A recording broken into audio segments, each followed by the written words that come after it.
കഴിഞ്ഞ കുറച്ച് വർഷങ്ങളായി സോഷ്യൽ മീഡിയയിൽ ഇന്ത്യയെക്കുറിച്ച് ആസൂത്രിതമായ ഒരു നുണപ്രചരണം നിരന്തരം നടക്കുന്നുണ്ട്. ചിലപ്പോൾ നമ്മുടെ തെരുവുകളിലെ സാഹചര്യങ്ങൾ കാട്ടി പരിഹസിച്ചും മറ്റു ചിലപ്പോൾ ഇന്ത്യൻ സമൂഹത്തെ ആകെ ജാതീയതയുടെ പേരിൽ അങ്ങേയറ്റം പിന്നാക്കക്കാരായി ചിത്രീകരിച്ചുമാണ് ഈ അജണ്ട നടപ്പിലാക്കുന്നത്. പാശ്ചാത്യ രാജ്യങ്ങളിൽ നിന്നുള്ള അക്കൗണ്ടുകൾ മാത്രമല്ല, ഇത്തരം ഇന്ത്യ വിരുദ്ധ പ്രൊപ്പഗണ്ടയ്ക്ക് ചുക്കാൻ പിടിക്കുന്നത് പ്രധാനമായും ചൈനയുമായി ബന്ധപ്പെട്ട സോഷ്യൽ മീഡിയ അക്കൗണ്ടുകളാണ്.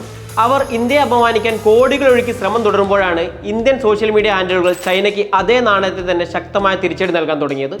വർഷങ്ങളായി കോടിക്കണക്കിന് ഡോളറുകൾ മുടക്കിയിട്ടും അമേരിക്കയ്ക്ക് പോലും സാധിക്കാത്ത കാര്യമാണ് വെറും ഒരാഴ്ച കൊണ്ട് ഇന്ത്യൻ അക്കൗണ്ടുകൾ ചെയ്തത്. സോഷ്യൽ മീഡിയയിൽ ചൈനയുടെ നട്ടെല്ല് വലിച്ചൂരി എന്ന് തന്നെ പറയാം. ലോകത്തിന് മുന്നിൽ ചൈന എപ്പോഴും കാണിച്ചിരുന്നത് അവരുടെ ഹൈടെക് നഗരങ്ങൾ മാത്രമാണ്.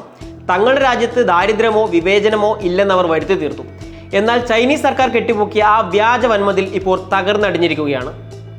ചൈനയിലെ ദാരിദ്ര്യവും ചേരികളും അവിടുത്തെ വിവേചനങ്ങളും തുറന്നു കാട്ടുന്ന ആയിരക്കണക്കിന് വീഡിയോകളാണ് ഇപ്പോൾ പുറത്തു വരുന്നത്. ഇന്ത്യയിൽ ജാതീയതയാണെന്ന് കുറ്റപ്പെടുത്തുന്ന ചൈനയുടെ യഥാർത്ഥ ചരിത്രം എന്താണെന്ന് ഇന്ത്യൻ സൈബർ പോരാളികൾ ലോകത്തിന് മുന്നിൽ തുറന്നു കാട്ടുകയാണ്. നൂറ്റാണ്ടുകളായി ചൈനീസ് സമൂഹം പ്രധാനമായും 4 വർഗ്ഗങ്ങളെ വിഭജിക്കപ്പെട്ടിരുന്നു. പണ്ഡിതന്മാരും ഭരണാധികാരികളും അടങ്ങുന്ന ഉയർന്ന വർഗമായ ഷി, കർഷകരായ നോങ്, തൊഴിലാളികളും ശില്പികളുമായ ഗോങ്, വ്യാപാരികളുടെ വിഭാഗമായ ഷാങ് എന്നിവയാണവ. ഇന്നും ഈ വിഭജനത്തിന്റെ സ്വാധീനം അവിടെ തന്നെയുണ്ട്.